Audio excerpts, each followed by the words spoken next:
Ladies and gentlemen, the President of the United States.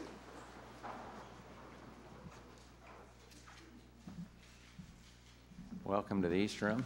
Please be seated and we shall proceed. Helen?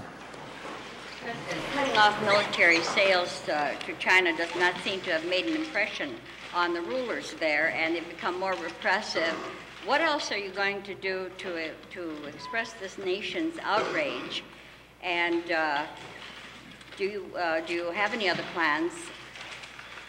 Helen, I think that the position we took, aiming not at the Chinese people, but at the military arrangements, was well received around the world and was followed by many countries.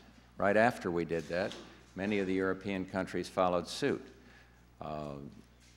The events in China are such that we obviously deplore the violence and the loss of life, urge restoration of order with recognition of the rights of the people, and I'm still hopeful that China will come together, respecting the urge for democracy on the part of the people.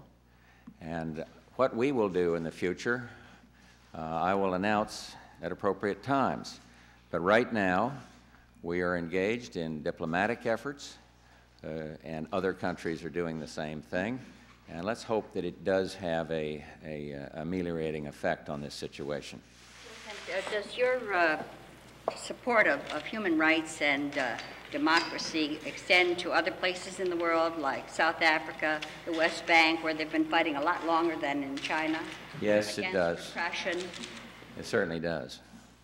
Concern is universal, and that's what I want the Chinese leaders to understand. You see, we've taken this action. I am one who lived in China. I understand the importance of the relationship with the Chinese people and with the government. It is in the interest of the United States to have good relations, but because of the question that you properly raised, we have to speak out in favor of human rights. And we aren't going to remake the world, but we should stand for something. And there's no question in the minds of these students that the United States is standing in their corners. I'll tell you a little anecdote. When our cars went out to the university to pick up some of the students and bring them out, they were met by universal applause. And then the students in this country have been quite supportive of the steps that I have taken. We had a few into the Oval Office the other day, and I must say my heart goes out to them. They cannot talk to their families, and it's very difficult. But yes, the United States must stand wherever, in whatever country, universally for human rights. And let me say, you mentioned South Africa. Absolutely. Appalling apartheid must end. Yeah, Terry. Mr. President, can the United States ever have normal relations with China as long as the hardliners believed responsible for the massacre, such as Deng Xiaoping and Premier Li Peng, remain in power? In other words, what will it take to get U.S.-Chinese relations back to normal? It will take a recognition of the rights of individuals and respect for the rights of those who disagree.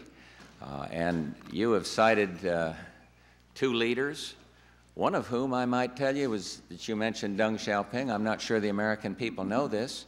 He was thrown out by the Cultural Revolution crowd back in the late 60s, came back in.